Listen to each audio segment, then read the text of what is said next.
Well, good morning, good afternoon, or good evening, depending on whatever time zone you're logging into us from. My name is Tom. I'm a recovered alcoholic from Came to Believe Recovery, and welcome to Recovery Live, our Friday live stream where we discuss everything addiction. It's the last Friday in January. I can't believe it. It's February next week. We're already into the second month. Here in New Jersey, we really haven't had any snow yet, but we're expecting it. We're thinking it's coming one of these days. Typically, the most snow in New Jersey comes in February and March. So we are far from out of the woods here in the Northeast. I want a couple announcements for all of you in the UK, our followers in the UK that are maybe listening yet, but not on the comments. There's a retreat in Kent this weekend. So we want to send all those good vibes and prayers out to those guys in Kent. It's sold out. 80 people, I think, going to be there for a retreat this weekend in person. Of course, we just finished our virtual retreat, and that was a huge success, and we're still getting some great feedback on that. And when I bring the guys on, we'll talk about the thing that I just did this weekend, last weekend, in Long Island, which was really, really fun and tiring too, teaching all the steps in one day.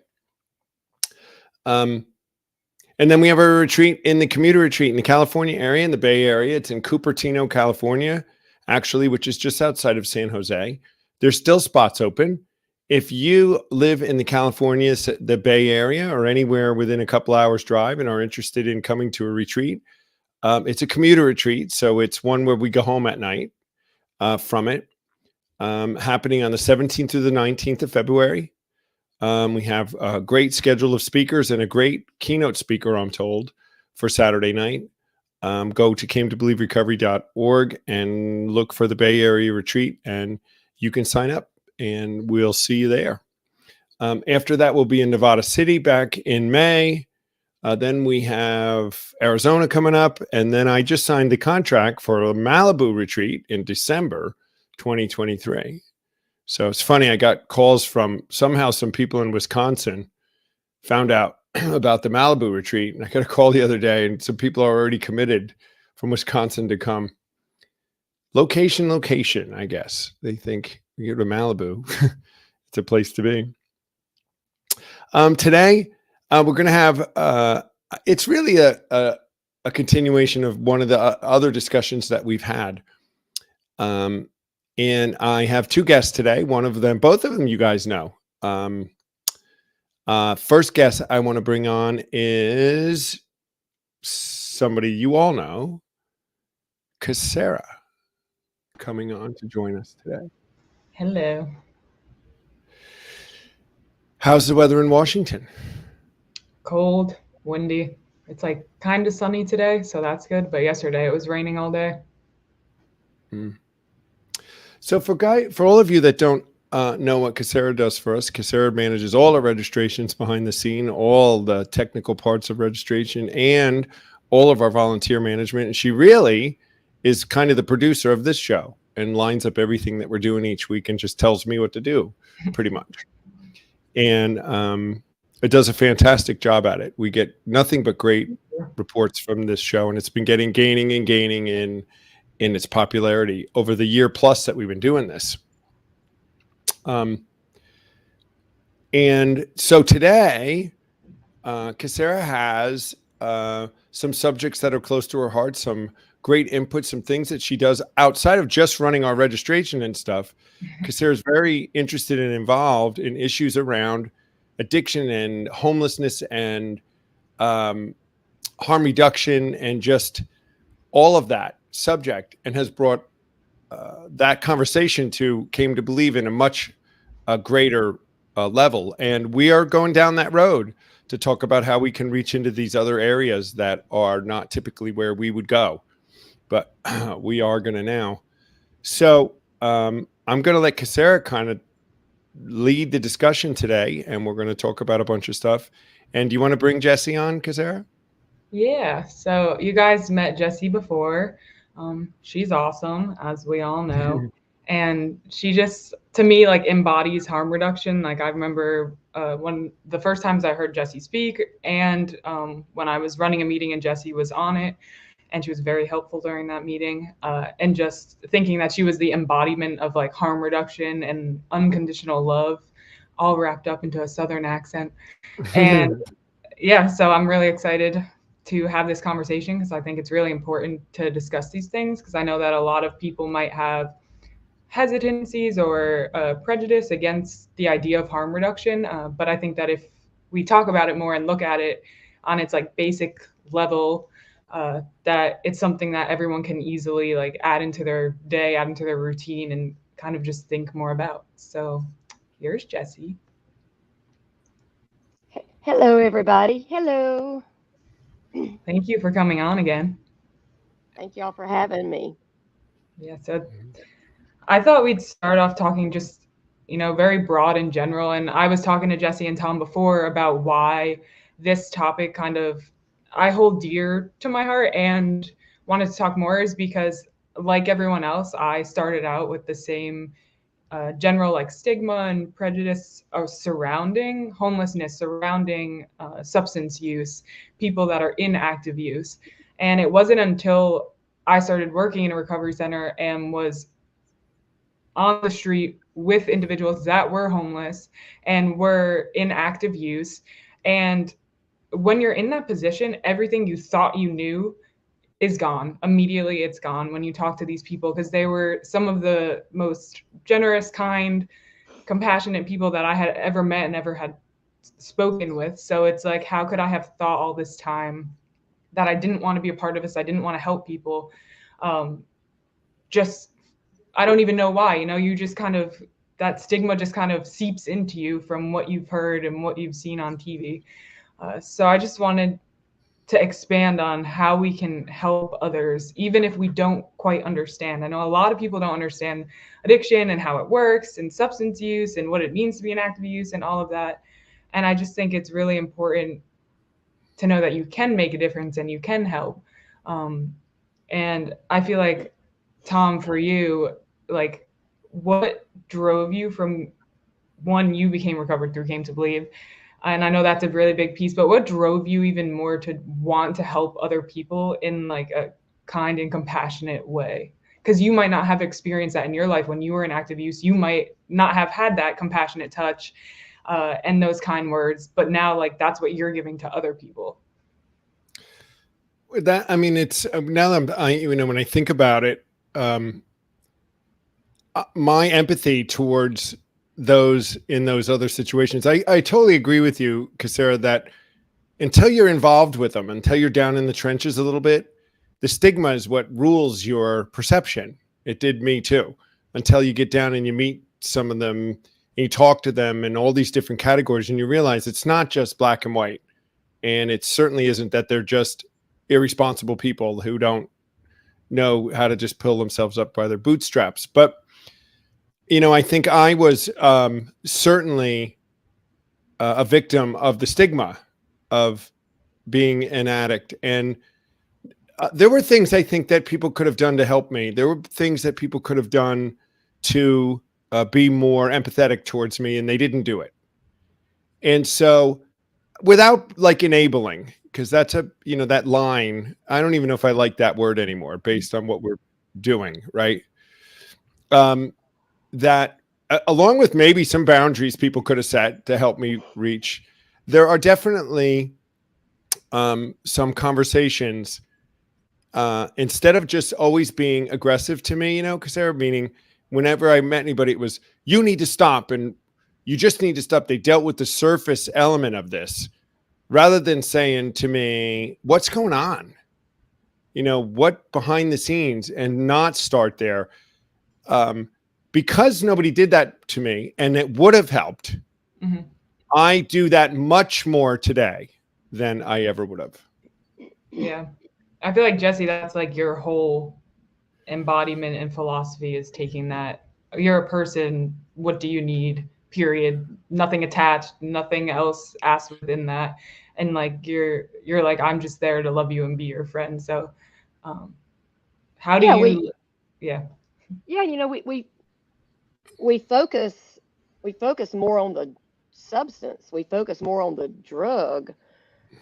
We focus more on what the person is doing or is not doing versus just focus on the person. I think once we get to the point where you truly believe with your whole chest that the drug is simply the band-aid that the person is trying to use to stop a hemorrhage. Okay, that's all. The drug, the substance is pretty inconsequential. Um, where's the hemorrhage coming from? Where's that coming from? Once we figure out where that is and we fix that, the rest of it fixes itself. It's not a hard yeah, concept. It's just not. when you put it like that, yeah, I think that makes everything yeah, like so much more sense. But people get consumed by the fact that like, oh, you're using something that's illicit or illegal, and they Well, just associate that with, okay, bad. well, it's easier for me to say, oh, you're using you're using heroin, you're using fentanyl, you're smoking crack. You've got to stop doing this. You It's easier for me to tell you to stop doing this than it is for me to sit down, pull up a chair, and say, "Oh, you're using heroin, you're smoking crack. I wonder at what spot in your life you realize smoking crack make things not hurt so bad anymore. Takes less work to focus on the drug than the person." Right. And what is it that's making you hurt that you feel like you need it? Let's talk about it. Guys, I'm reading a book that it just came to me now called Atomic Habits, right? And it talks about how to change habits. And it tells you to be process oriented, not goal oriented.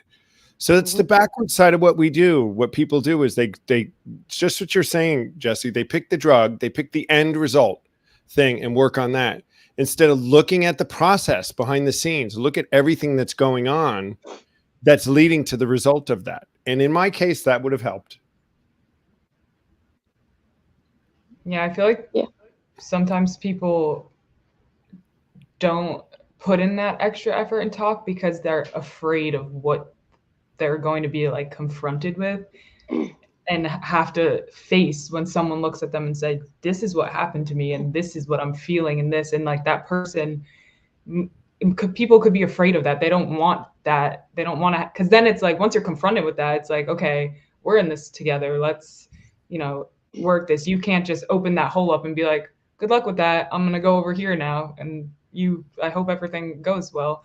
So I think there's like this fear of, oh, what am I stepping into, what could happen, which I think comes from just not knowing and not talking about it, and not like people just not being willing to educate themselves on it enough to feel comfortable. Because I know when I started in the field, I had no idea what to expect. I was terrified. And I was terrified because I was like, what if they tell me something and I can't help them? Or if I say the wrong Mm. thing and it makes things worse, or I hurt their feelings, or they're like, couldn't possibly understand. Why would I even talk to you? And I remember when, like, one of the first times we went on outreach, I was terrified because I was like, I don't know if I have anything good to offer and good to say, or if they're gonna like me or want to talk to me or even want my presence being there. Um, and I remember just sticking very close to one of my coworkers and just watching the way she worked and watching the way she spoke to people and the words she used and her body language and how they responded to her. And they all were very open and trusted her and loved her. And that's how I figured out, who I was going to be within that aspect. Like, how was I, going to be a resource and be helpful? And because I didn't have all the knowledge as like some of my other coworkers who are in recovery and recovered, my role was to listen. I was just going to listen. If you wanted to talk to me, I was going to be there and I was going to listen. And I was just, someone to cry on, I'll be there. And I would share experiences from my life that might parallel, but I would just, okay, what do you need? We have snacks, we have food, we have toiletries.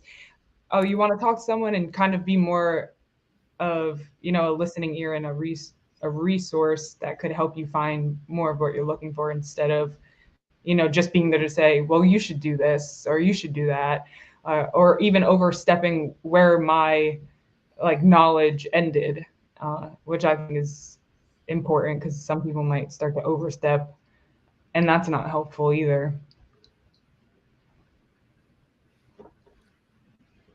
When I've learned, I think, Kasara, that what people have trouble with is that if they going into this thing and you're like in an addiction recovery thing, or you're going to meet these people, you, off the top of your head, just like we're talking about, you think, all right, my goal here is to get them to stop doing drugs and drink. And the goal maybe isn't, these people aren't even there to consider it because they're hungry. They're out on the street. They can't even get to their place. They're so far outside the door, as we say. You know, they're at in our world, the step 1 and 2. They're not anywhere near going to a step 3 type of thing. And it's hard for some people to stop there with just feeding them and just taking care of them, and then not saying, and oh, by the way, you know, next time I come, we're going to talk about getting recovered or something. I don't know. I think it's a hard thing to do, but when I've been like involved with these now in California and like in the Bronx, I could see that these guys, once they had some warm meals, somebody cared about them, they were in a warm place and they were around some people. Now they might have been more open to say, okay, maybe I can break this thing, because I see other ways that all of this pain can be solved. I don't know. That's just what I've seen. I think we've got, yeah. Yeah, I'm sorry. It comes down to trust. It comes down to trust and building relationships. It's really, you know, the organization that I founded here, we go out into the community. We do not have a brick and mortar facility. We go out into the community every week. You talk about meeting people where they are. We meet them where they are, and where they are is never in the same place week after week. They have goals. Every single person that's alive on this earth has a goal right this moment. Now, that goal may not be a goal that you would align with in your life, but that's real good, because their life's not your life. So, you know, but they have a goal, and they want to be able to share their goals. They want to be able to share their dreams. They want to be able to share their fears. But so many of the people that I work with have been exploited. They've been harassed. They've had their dreams and goals turned against them, used against them, weaponized. Can you imagine all the false promises, all the empty promises that have been given to them? There's, you know, we'll be back to see you and see what we can do. And nobody ever comes back. The best thing that I have found to do is to simply show up with no expectations. The people that I get to love on, they know what they want out of life. They know if they don't want to be on the streets anymore. They know. And when they feel comfortable, when they feel like I'm somebody that's going to show up and show out for them, when they feel like I'm somebody that can point them towards resources, they'll slowly start sharing that stuff with me. And as they do, I'll start connecting them to other resources and facilitating those meetings as appropriate. You know, if I were in active use and on the streets, having to do sex work, couldn't see my kids, you know, unhoused, I don't know. I don't know how I would.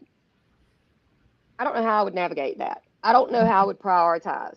Okay, because all that sounds either really like those are high level. We got to fix this. To me, but I'm not them. I have to listen. You know, we talk about in college, that's the stupid Maslow's triangle, the hierarchy. Yep. Mhm. Everybody's hierarchy looks different. Look in that base. The base for me is as a housed, fed, middle-aged white woman is very different than the triangle for somebody out there on the street. And you cannot impose your beliefs about right and wrong on somebody else. You simply all you do when you do that is you tell them, you don't believe like I believe, you don't think like I think, you're not worth my time unless you convert to my way of thinking.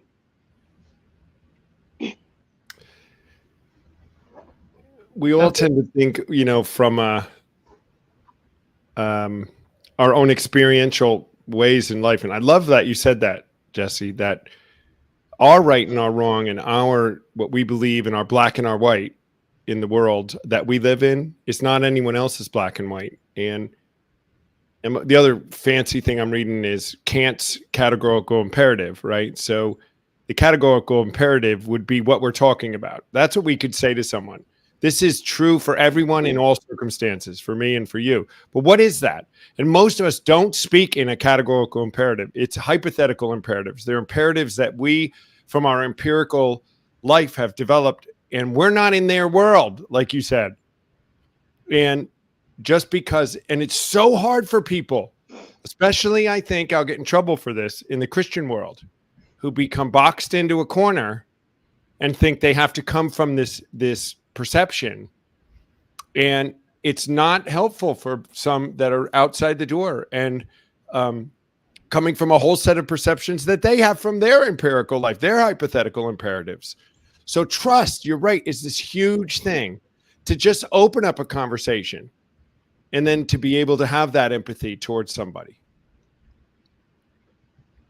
Yeah, I think we talked about that before too. And Jesse, I don't know if you can conceptualize this or answer this, but I think like that's like the hardest thing for people is they don't understand that just because they have a certain set of values that have followed them through their life and through their experiences, that they think that this is how the whole world should be judged between right, wrong, good, evil, anything, your actions.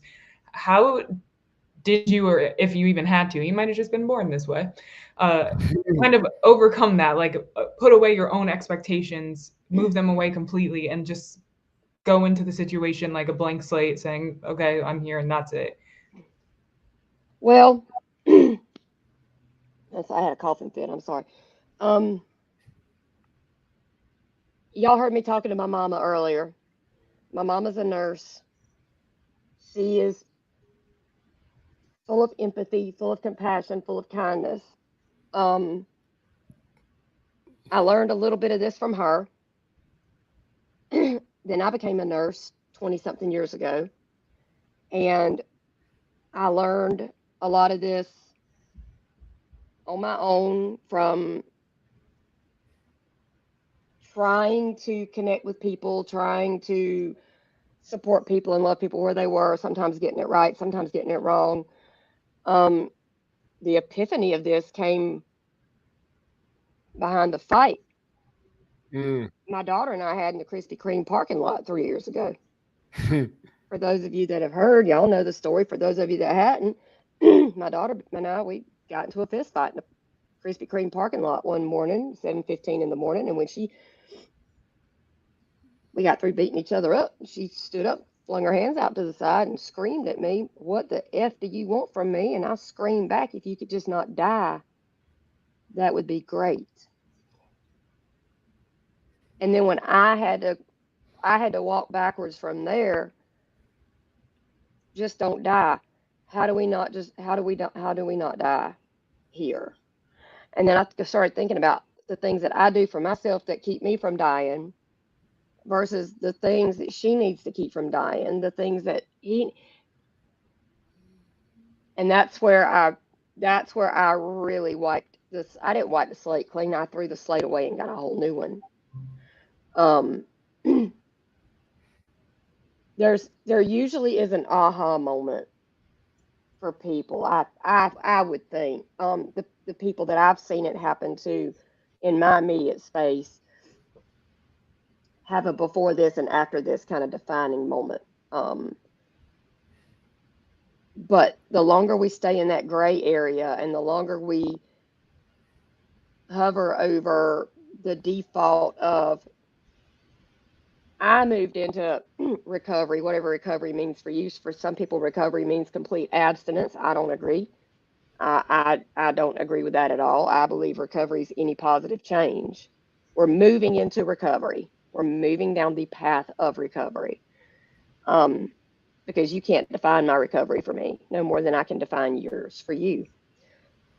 But until we move off of that default setting of my recovery is what recovery is, and you've got to get to my recovery, and the only map I have to my recovery is my recovery, so I'm going to shove it down your throat and your eyeballs. Until we move away from that, we're only ever going to hurt people. Yeah, I agree with that. Because then we're just, if they can't do it, if that's not the pathway for them, if that's not what works for them, and that's not a part of their journey, then they kind of feel like, not only might they feel like they let you down if you were like that, like pushing it on them, saying like, I did it, why can't you do it? You know, they might feel as if they had failed, and they might just say, well, that's it. That's it for me. Like, this is it. So I think it's so important for people just to be aware, even in small interactions, you know, being aware of what you're saying, how you're saying it. And I think that all relates to like the idea of like person first, exactly like you're saying, like they are just a human being, period. And addressing that and just speaking to them in that way. Because I think that if we like throughout history recorded how people have spoken to individuals that they didn't quite understand and played it back, we would be like offended, like, how dare someone speak to me that way? But then it's like, that's how we've been speaking to people this whole time, and not even realizing it, or realizing it and not caring. So I just think exactly everything you're saying is needs to be like more and like seep into the world and seep into everyone's minds, just that, you know, we're all just humans trying to make it, and that just looks different for everyone. And like you said, that means the needs are different for everyone. And let everybody let each individual person tell you what they need. They're gonna tell you what they need. If somebody comes up to you and says, hey, you got $2 you can let me hold. Well, of course, the default is, well, what are you going to do with that $2? Were you going to give them the $2 or not? It doesn't matter. Were you going to give somebody do you have $2 in your pocket that you were planning on giving to somebody anyway? If you were, then give it to the first person that asks. If the first person that asks, you think, well, they're just going to go buy some alcohol. Well, you know what? If that person is addicted to alcohol and hasn't had a drop to drink in 9 hours, I hope to God they do. I hope they do go buy a little $2 bottle of liquor at the liquor store and drink it and don't go through DTs and die behind a garbage dumpster. You know, we have to stop being the morality police, and we have to understand that the guy that someone might identify as the drunk is really just a person with alcohol use disorder standing outside. And the only difference between this person with alcohol use disorder and this person with alcohol use disorder who's got money in his pocket and a job and can afford to go into a liquor store and buy his own bottle is life circumstances. You know, either you got lucky or he got unlucky. Life circumstances. You give him the $2. Let him go get his bottle, because he's not trying to he just wants to get drunk. No, he just doesn't want to go into DTs and die behind the dumpster, dog. Come on, help him out. Grace and mercy, because at some point somebody's going to give that person just enough grace and mercy that at some point that person's going to have a real lucid thought and think, what happens when all this grace and mercy runs out? What am I going to do next? What's my next plan? You don't ever know. You might be the one to give that joker $2 consistently every Friday, and they might stop you one day and say, can I talk to you? Mm. Because you have already built such a rapport of trust and compassion with that person. You've never questioned what they're going to do with this $2. You've never dogged them out about they need to get a job. They know what they need to do. You don't think they're ashamed to be standing there asking for that $2? I bet they are. I bet they're real damn ashamed. But you've already established that connection. What if you ain't got $2? If you ain't got $2, you don't have $2. You just say, I'm so sorry, I don't have it this time. I'm so sorry. But I hope whoever comes along behind me can bless you. Okay? And you just keep it moving. That's all. You don't have to be ugly. You just keep it moving. Maybe next time you will have it. I bet I'd make sure I had $2 in my pocket at all times every time I pass through that place from now on, though. You know? Or go to the liquor store and pick up a whole bunch of little bottles and just individually wrap them and toss them as I rode by. Shoot, I've done that before. Mm. I love that. Mm. I just don't want people to die. Mhm. You know, there's a whole bunch of reasons. They say dead people can't recover. I mean, that's true, but just why they got to be dead at all? Mhm. You know, if we could just get everyone in the world to just embrace the concept of person first, we'd move a long way from the perception of what people have of the homeless and those people that are in whatever kind of distress that we don't know about. And look at the potential, right? I mean, I got a master's degree and all of this stuff after being one of those people. So, yeah, what's the potential of all these people, not addicts? And I love that you say it's a person with a substance use disorder. And a lot of us, I know so many people who have other disorders.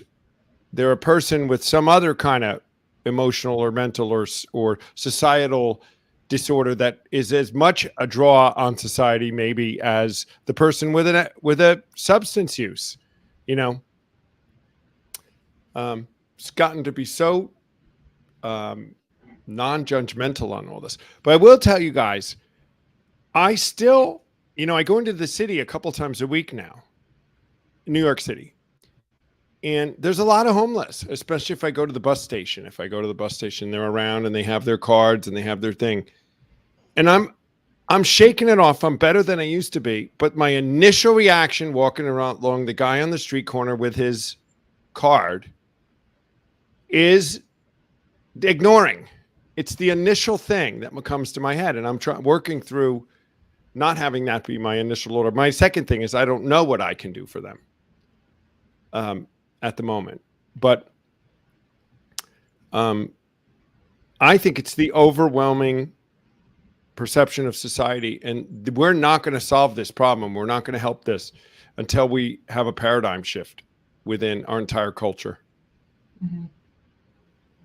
I wanted to highlight this comment by Erica because I love Erica. But she always would say this: "What worked for me might kill you." Mm-hmm.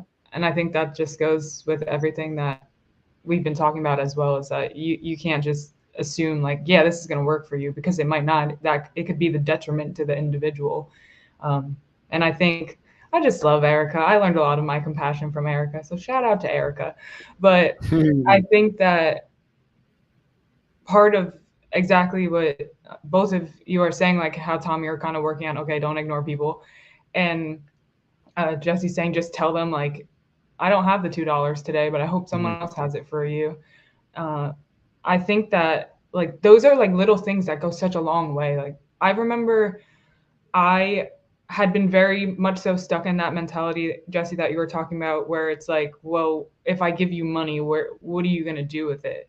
And then just from like hearing other people say, that's just became, but then, talking to other people and having mentors, and they're like, what does it matter to you?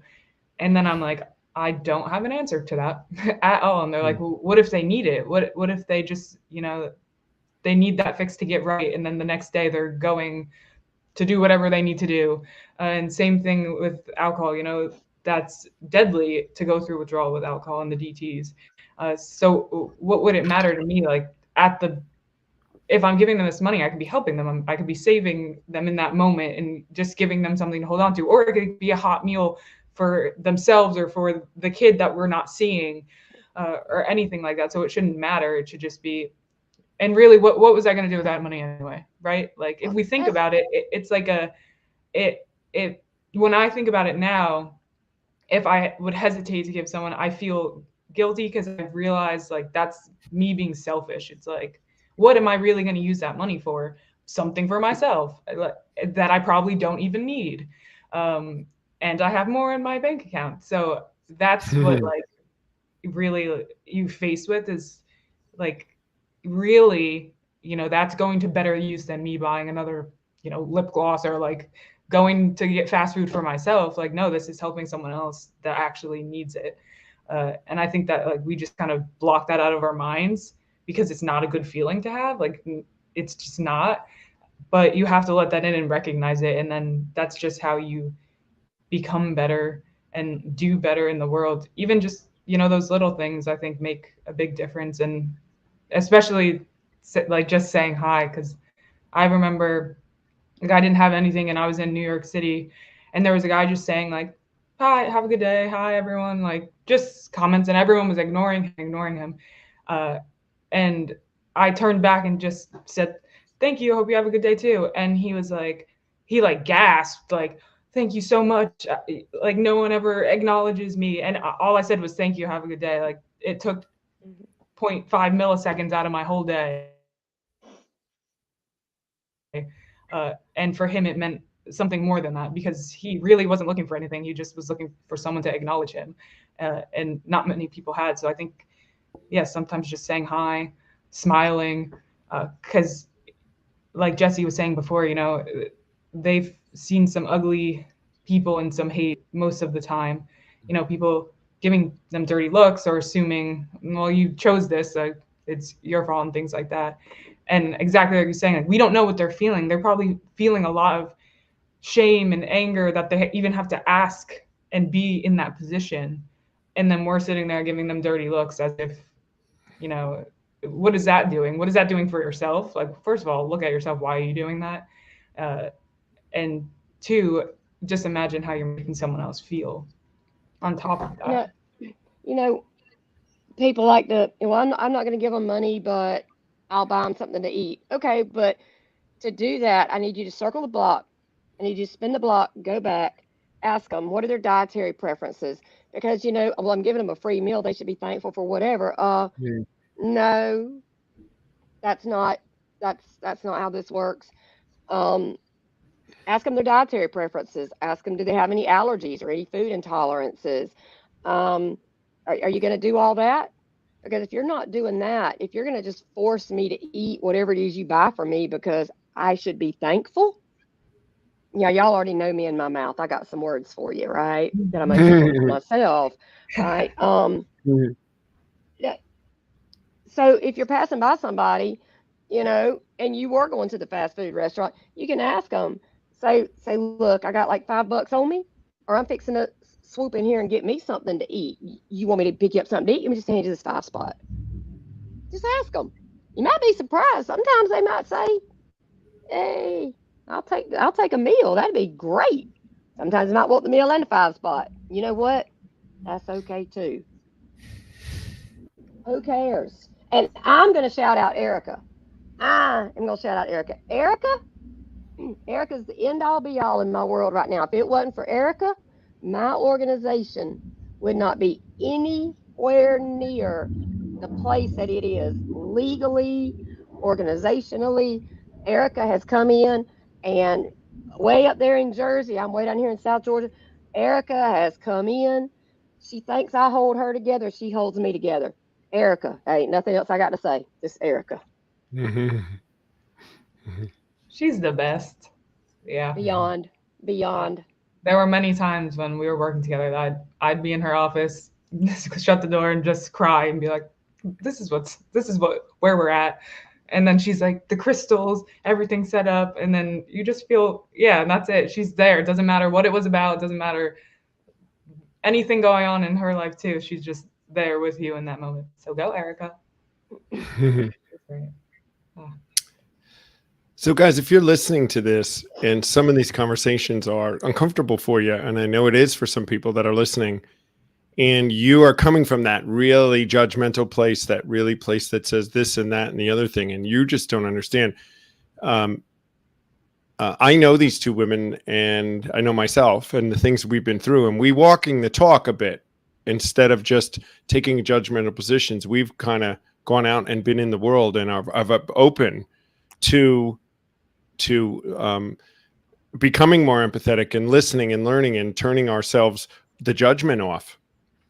I mean, and we run a recovery program, and Sarah jumps on board with us and is all in when she's helping us do this, but she's got that awareness and that maturity and that openness to know that it's not one answer and that we got to go talk to everybody and find out where they are before we even decide what they want to do and if they don't want to do it. And this whole idea of being able to do something for someone who's not ready to do it is really uncomfortable for some people, guys, that they can't go there where they say, what's what we're saying, Jessie? Give them the $5, give them the food and the $5. It always has to come with something.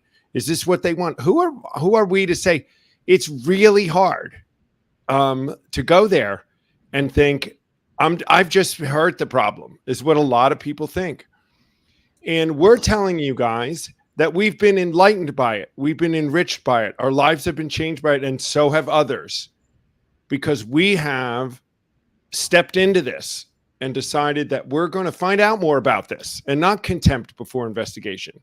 We're going to investigate and we're going to get involved. And so we'd love for you to get involved. I got to tell you this, if you're so adamant against this, any of the stuff we're saying, email Casera and see, we'll bring you on the show. I'll let Casera go. But we want all points of view. We'd love for somebody to come on, I think, and say, you guys are wrong and why? And let's have a, reasonable discussion about it. But I think hearing that can sometimes be so educational for someone too, to hear, why does someone have such an adamant discussion, which I had a week or so ago with somebody who just shut me down in any idea of safe use sites or harm reduction. It's just absolutely wrong.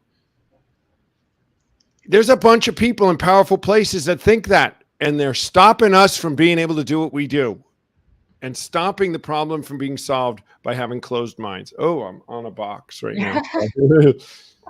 I can't, I guess because I didn't log in because technology, I don't know, because I don't know what I'm doing most of the time. It's really a miracle I'm even here. But if y'all want to put my contact information in, Erica or whoever, because Erica certainly knows how to get in touch with me. Anybody can reach out to me if they want to, if they have any questions about my why, my how, my who. I'll certainly have conversation with anybody. And I try to be real respectful. Y'all know this mouth gets reckless sometimes, but I do the best I can. Because I really feel like nobody in the history of the world that I've ever known has just wanted to not love people. I've never met anybody who was just committed to not loving people. They were just afraid to love them outside of the ways that they've been taught was acceptable to love. If that makes sense, Totally. Not that one. No, not that one. Dude, I know it's yeah, I don't check that one anymore because I'm like I'm a real kid now. So it's Jessie B. It's Jessie B. at 229saferlivingaccess.org. That's what I'm talking about. My Facebook is Jessica Holton Blanchard. You can reach out to me send me a friend request. I'll accept it. If you're weird, I'll just delete you. Anybody wants to know anything, I'll be glad to. I think whatever. That's it. Yep. You Have you put my guys, phone number on there too. I don't care. yeah, They go call me. have you guys read Plato's Cave? Sarah, have you read that? Mm. It's another I one don't of these things. So it's where a lot of people I meet are. They're in that place, that Plato's Cave, which means that they're making all their decisions in life only on what they see, and all they Wow. see is this wall. They don't see an outside. So every single thing they do and they believe is based on only the things that are around them. It's like radical ignorance, and when I'm confronted with it, it's a tough thing. Someone who is making all kinds of decisions in their life based on living in this certain cave. Mhm. And I don't know what to do. I think we're doing it, guys. I mean, this is what we need to be doing, is just doing and hoping and getting on a bigger and a bigger stage, and just keep talking and keep talking and keep talking, and then showing some successes and showing what we're doing. Maybe we get somebody on that's from the street on and talk to us about how it felt for them to have someone just come up and give them something. I don't know. I mean, whatever we can do, I think we ought to be doing. I feel like also it's important for everyone to know that this is like a learning curve. Like there's a learning curve. It's learning. Yeah, like yeah. I'm not saying I like what I want to do all the time is not what I do all the time. You know, like I still will make a choice when I'm out or something, and immediately realize like that was not right. I shouldn't have kept walking. I shouldn't have turned my head. I shouldn't have done whatever I did. So it's not about perfection. It's not about, this is how I do it all the time and everything's great. And, I treat people with the utmost respect all the time, because that's not true. Like we're all human too. Mistakes happen. The wrong choices get made. You hurt people's feelings. But I think what's important is that, like, to think about it, to think about if you did ignore someone, why? And thinking about it from their perspective, how would you feel if you were in that situation or a situation similar to that? And just trying. That's really what it is. It's about trying. Like I had lots of stigma and prejudice and beliefs that were incorrect until I was kind of thrown into it all and confronted with it. And what comes with confrontation is either you turn your back and ignore it and hope it goes away, or you face it and you look at yourself and saying, okay, well, clearly I've been making some mistakes in my life and how I treat people, and some things that I have thought up until now that I thought were right are not correct. And now what am I going to do to reconcile all of that within me? And part of that is, listening to people like Jessie, like Tom, talk about this, reaching out to other places, looking up harmreductionworks.org and the Harm Reduction Coalition, and just reading about it. It doesn't have to be a broadcast. You don't have to tell everyone, but you can just look at it to have a little bit of an understanding. So don't think that you just have to snap your fingers and have your own organization and be handing out needles and doing things like that. Because you don't start there. You might, but you don't have to. It's just baby steps. You just start. And I agree. Smile. Yeah, I agree. With Casera, we're all learning all the time, and what's happened to us is we've had our eyes opened about things. It lets me realize, what else is my eyes closed to? What other things am I in a cave, Plato's cave, about, and make these absolute statements of which I don't know. So I'm more apt these days, guys, to not make absolute statements about anything, especially if I don't know. It's okay to say, I don't really know that much about that, but I want to find out about it. Growth. So we're all growing too, guys. We're trying to learn and grow, and every time we do, and we talk about it and we work it through. And we got to be open to see all sides. We want everybody to see our side, right? So how's the best way to get someone to see your side? You got to see their side with respect and gain trust. I mean, that's a big word, big subject, I think, today is trust across the board.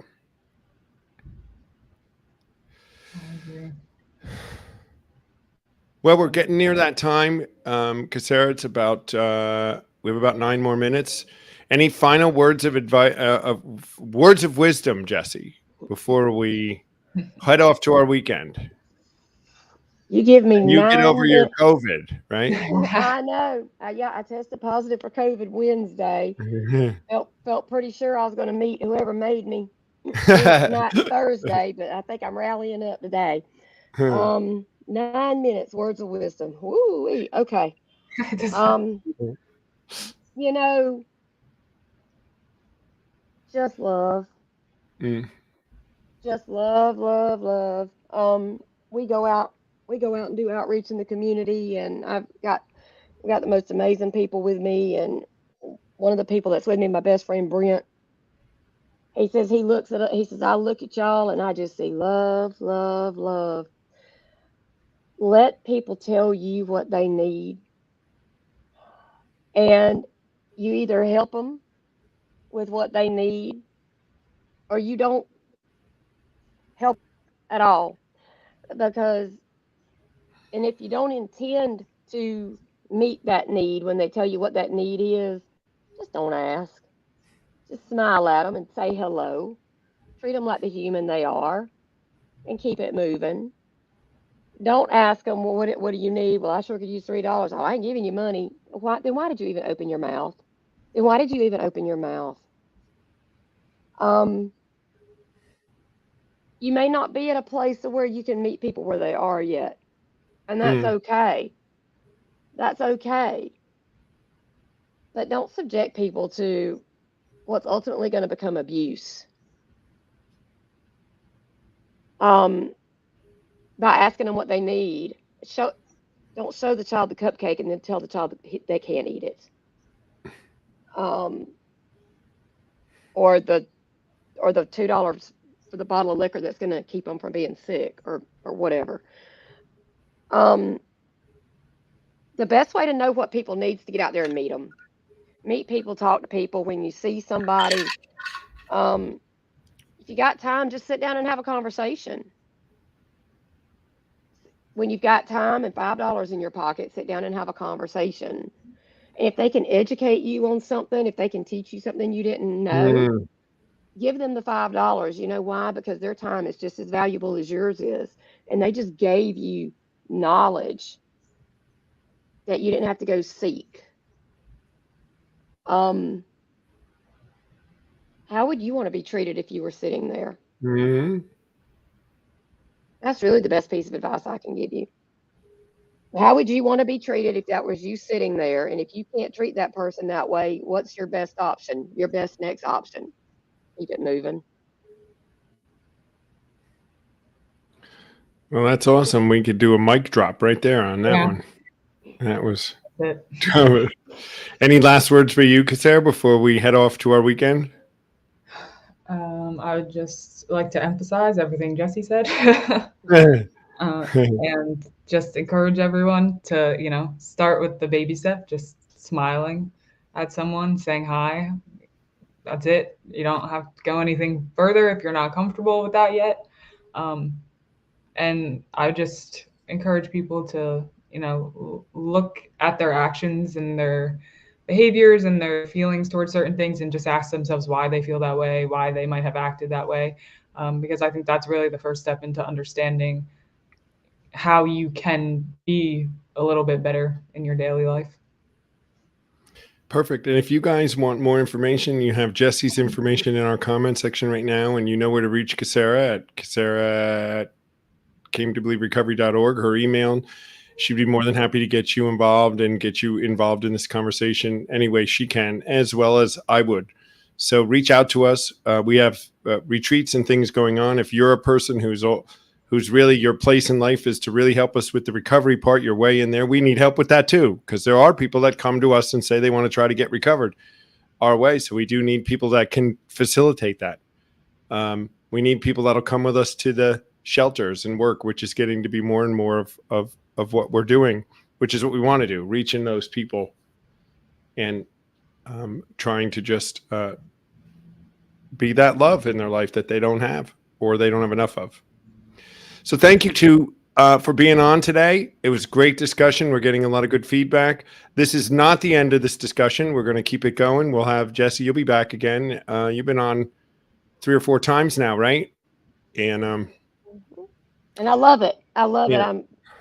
I really, I talk about you guys all the time and just how I love how y'all have found the intersectionality Mhm.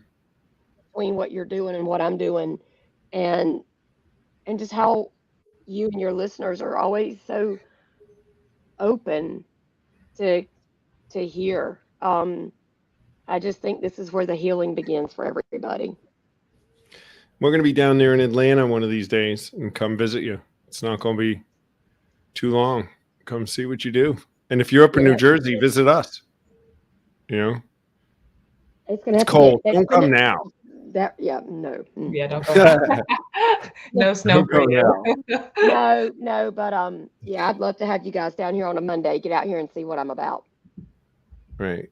Good. All right. And you know what, guys? I think, and Jessie, do you have a fundraising effort? Are you collecting? Are you looking for some resources to try to help you do more of what you do? Always. Everything All comes right. out of my pocket. So yeah. So guys, listen, if you can't get involved with it, you don't want to deal with it. You don't want to deal with anybody. You're not there yet, not anywhere, but you say, I can help you guys do it.